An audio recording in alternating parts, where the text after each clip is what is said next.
It's that time for Christmas cheer, and Pikachu and friends are ready to celebrate the holidays with you. Show off your Christmas spirit with a limited edition Pokemon Holiday Spirit t-shirts and hoodies. Get them now before January 2nd. I got an anime channel called MysticSage, where I do anime top 10s, speculations, and more. You can also follow me on Twitter, Instagram, and Twitch to keep up to date with me, the channel, and even for some entertainment. Links will be in the description below. Thanks guys, enjoy the video.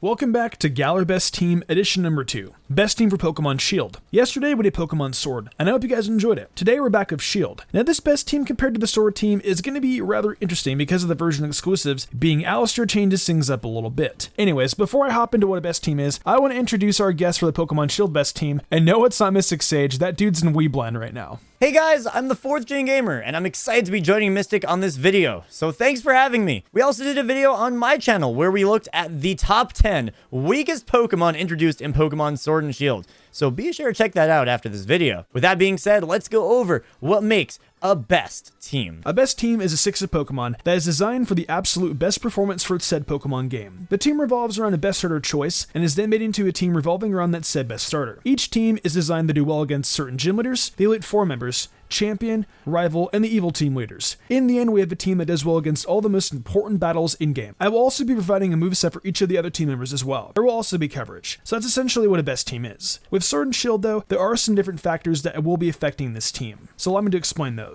As always, no egg moves. There are no post-game tutor moves in Sword and Shield that I'm aware of, so no worries there. The wild area Pokemon will be allowed on the team. You can't pick up any broken ones due to the level caps though. All the wild area Pokemon on this team will be available before post-game. TRs will be allowed, however I will only be including ones that can be found in max raid battles, 3 stars or below, and to make things easier, I'm just going to leave Serebee's link in the description below of where to find them. The charts are super easy to read, and it's better for you to look there than it is for me to explain where to find every single one of these. They're scattered in a variety of eras, there are spawn rates, and some are even traded by the Watt Trader, which is nice. Also note that some of these TRs are also randomized. I could have not allowed for TRs, but that's just silly because TRs are what really can make a Pokemon powerful, so there was no way I could do that. TMs on the other hand, I have no problem talking about where to find them because I usually do, and they're set in one place. But yeah, that's how the team is going to work, that's how the movesets are going to be working, so with that said, let's start. Josh, kick it off with a starter.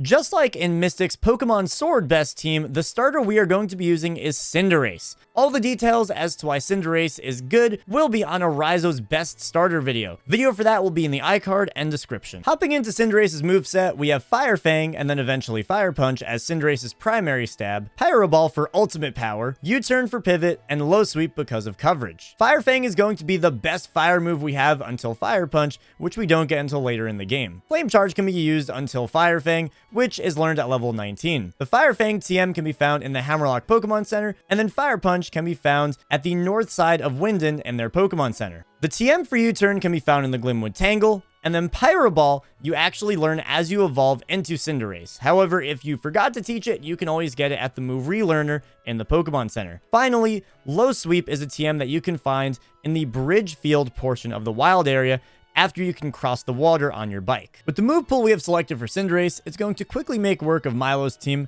Opal's Mawile, Melanie's team, Pierre's Malamar and Obstagoon. Low Sweep also can work on Scrafty, but once again, we have better options. Raihan's Duraludon, Duraludon? I do not know how to say this Pokemon's name. Oleana's Frostlass and Serena, all of Chairman Rose's team, Hop's Trevenant, Snorlax and Rillaboom, and Marnie's Scrafty and Morpeko. Oh, and for the Championship Cup, you can easily take on Marnie's Liepard, Scrafty, and Morpeko, Hop's Double, Corviknight, Snorlax, and Rillaboom, Bede's Mawile, Raihan's Duraludon. Ah, God. And finally, Leon's Aegislash and Mr. Rhyme. Cinderace is undoubtedly the best starter, and I think it'll be one of a select few that will make a big break into competitive. Time will tell with that one, but at the very least, we know it does super well on the best team.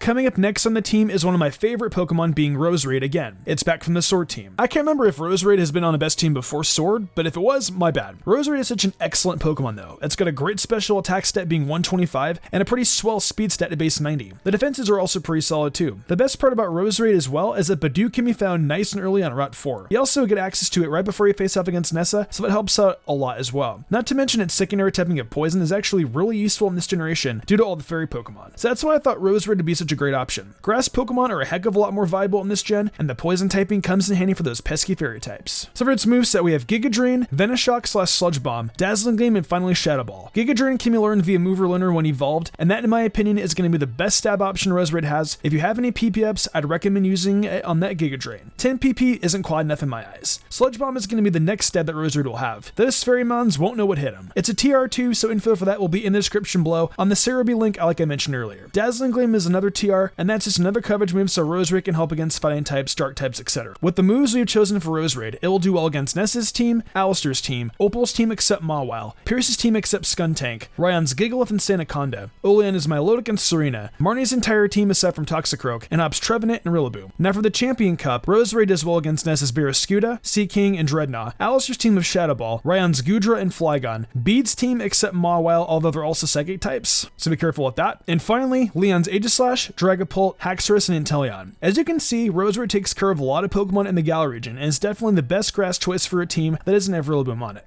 Rocking and rolling next is Gene Simmons. Now, Gene Simmons is actually one of the changes from the... What's that? Gene Simmons isn't in the game.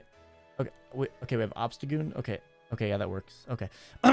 Rocking and rolling next is Obstagoon. Obstagoon is one of the changes from the Pokemon Sword team. Galarian Zigzagoon can be found as early as Route 2, and the typing for it just helps out a lot in Pokemon Shield due to its typing of Normal and Dark. Obstagoon has a lot of move versatility and great stats. Its abilities are also very solid. The main reasoning behind me choosing Obstagoon is primarily because of Alistair. Alistair's ghost types get completely blocked out by Obstagoon's normal typing, and it's one of the handiest typings to have in Galar. Obstagoon is mainly here for our ghost type problem, but it's still solid to me, so with that, let's move on to the moveset. Obstagoon has a sick move pool, so let's check it out. We got Night Slash, Brick Break, Cross Poison, Headbutt, and then eventually you can replace that with Double Edge if you'd like. Night Slash is here for basic stab coverage, and honestly, I think this is the best that we have, and that's not a bad thing. Its high crit ratio is excellent, and then we have Headbutt, which we learn only at level 12. Also, Headbutt can get some flinches in, which never hurts. Unfortunately, there isn't any return in this generation. However, you can learn Double Edge at level 56 if you want to change that up. Cross Poison is here for coverage against that Fairy type weakness, and that TM can be found in the Dusty Bowl part of the wild area after you get the Surfing Bike upgrade. Brick Break is the next move we are after, and that's for our other dark and normal Pokemon. The TM for that can be found on Route 8. With these moves, Obstagoon can slash through Bede Psychic types, Alistair's team aside from Mimikyu, Melanie's team, Pierce's team aside from Skuntank, Raihan's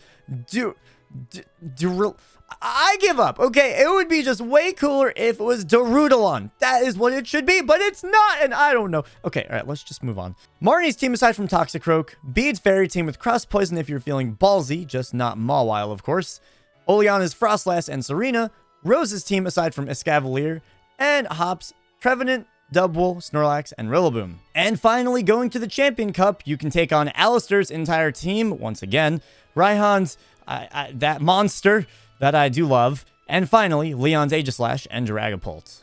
Back again is one of the meme stars of Galar, being Barraskewda. Arrokuda can be found in Hullberry by fishing. It's pretty self-explanatory. I can't deny, Barraskewda is a god-tier Pokemon. Like I explained in the Sword team, Barraskewda is better than Inteleon because of Dynamax, Max Geyser, Swift Swim. It's a broken monster because of this. 123 physical attack and 130 speed is nothing to gawk about, despite that mischievous smile it has on its face. Solid stats, easy move pool to work with, plus Barraskewda, I'm gonna argue, is the best water Pokemon in Sword and Shield, stats-wise, and in an in-game playthrough. It can sweep through the majority of Galar with Dynamax, Max Geyser, and Swift Swim. Test it out for yourself with this team, and watch this torpedo go to work like the war missile it is. Move pool wise is fun, but also strange at the same time. We got Aqua Jet starting off with, then following in the Dive if you want a 2-turn attack. Then we got Liquidation. Aqua Jet is default on Barraskewda. Dive can be learned to level 24, then Liquidation can be learned to level 48. These are the best physical water moves it can get in my opinion, or if you want to grab Waterfall, you can, but it's a TR. Next up is Psychic Fangs. That is also a TR. Psychic Fangs can be useful against some of those fighting Pokemon you want to shred. Poison Jab is another TR, and that helps out with the fairy problem just in case. Lastly, we have Ice Fang, and that's going to be the ultimate weapon for putting down dragon Pokemon and the grass weakness. Set this up against Raihan and watch his Flygon and Sandaconda go down with ease. All water Pokemon need ice coverage, and this is Barraskewda's. With the moves we picked out for Barraskewda, we can take care of Kabu's team, Opal's team except for Mawile, Raihan's Gigalith, Flygon and Sandaconda, Marnie's Grimmsnarl and Toxicroak, Hopp's Trevenant, Heatmore, and Rillaboom, Bede's team except Mawile, Oleana's Salazzle Salazzle, Serena, and Garbodor. For the Champion Cup teams, Alistair's Chandelure, Ryan's team is set from Turtonator and Duraludon, and Leon's Dragapult, Haxorus, and Charizard.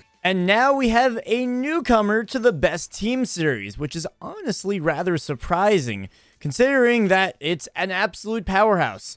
And of course, we're talking about Lucario, who is returning from the Pokemon Sword Best Team video. I mean, it's great that we get to use it twice. It just doesn't make sense that we haven't gotten to use one in a Best Team until Pokemon Sword and Shield. Now, I will say, getting Lucario will be a bit of a challenge, as Mystic said, in the Pokemon Sword Best Team, but it's definitely worth the hunt. You want to look for a Riolu in the Giants Cap section of the wild area during a snowstorm. It's got about a 5% chance to appear in the overworld under those conditions. I know that might be a pain in the butt, but trust me, you will not be disappointed. Riolu will evolve into Lucario with high friendship during the day, which we've already done with Badoo, so no problem with that method. Lucario is a very solid mixed attacker with nice speed and decent enough defenses, and with minimal weaknesses and resistances to half of the types, Lucario is bound to be one of the best Pokemon we have on this team. Moving on to the moveset, we have Aura Sphere, Bulldoze, which will eventually be Earthquake, Flash Cannon, and Ice Punch. Aura Sphere is one of the absolute best moves that Lucario can learn, as it has a solid 80 base power and the added bonus of never missing. Lucario will actually learn this move as it evolves from Riolu, and if you accidentally don't teach it,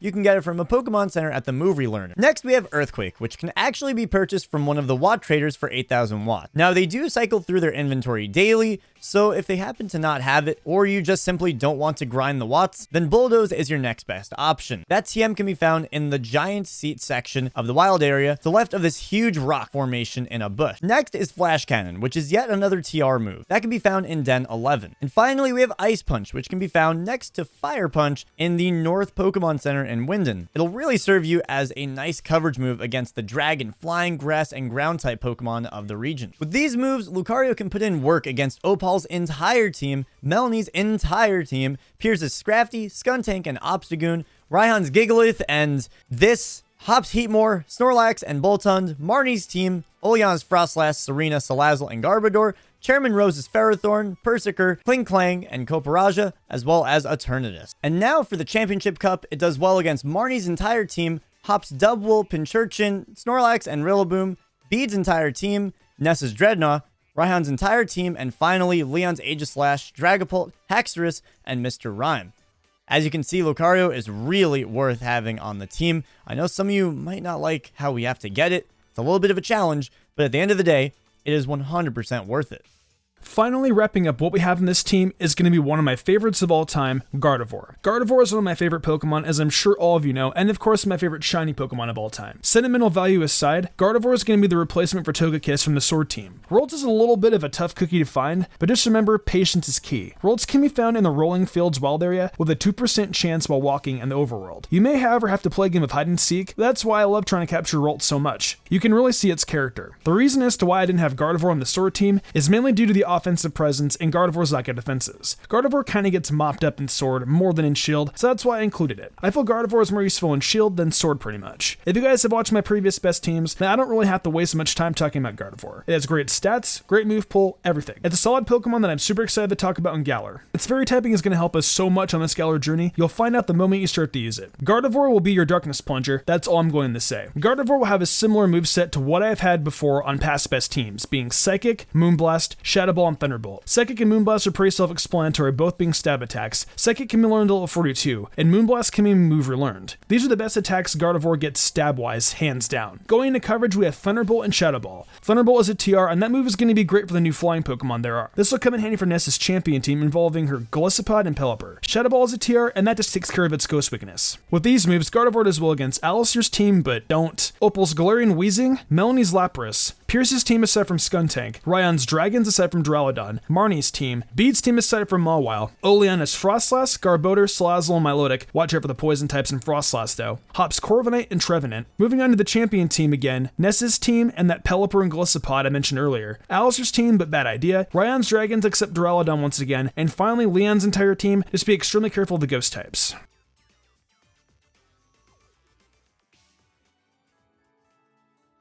Well, that pretty much wraps up the best team for Pokemon Shield. This team I know wasn't really that much different than the Sword team, but there were some cool mons that we were able to showcase today. That wraps up the best teams for Galar though, this time around. We aren't done yet though. In a few weeks, I'm going to do the worst team for Sword and Shield and alternate starter videos, so be on the lookout for those. Also, be sure to go check out the video we did on Josh's channel as well. Thanks, Mystic. I appreciate you having me on, and it's been a blast as always. And yes, we did do on my channel the top 10 weakest Pokemon introduced in Pokemon Sword and Shield. So if you're curious on who made that list, go and check it out. I think you guys will enjoy it. If you enjoyed the video, why not leave a like and subscribe to my channel with notifications on, that way you never miss an upload. If you want to support me further, consider following my Twitch where I stream a lot of Pokemon content and all kinds of other Nintendo content like Zelda, Fire Emblem, and much more. Also, I've been reviewing every episode of My Hero Academia Season 4 over on MysticSage, so head over there if you're into that too. I would love that a lot. Want to support me further and gain cool perks? Check out my Patreon. Daniel Leone, Lady Crimson, Memory Martin, The Lazy Leo, Matthew Young, Awesome Lego, Jarrett Weiss Austin, Sodden Grider, and Enigma97 did, and I want to thank them personally for going above and beyond. It means the world to me.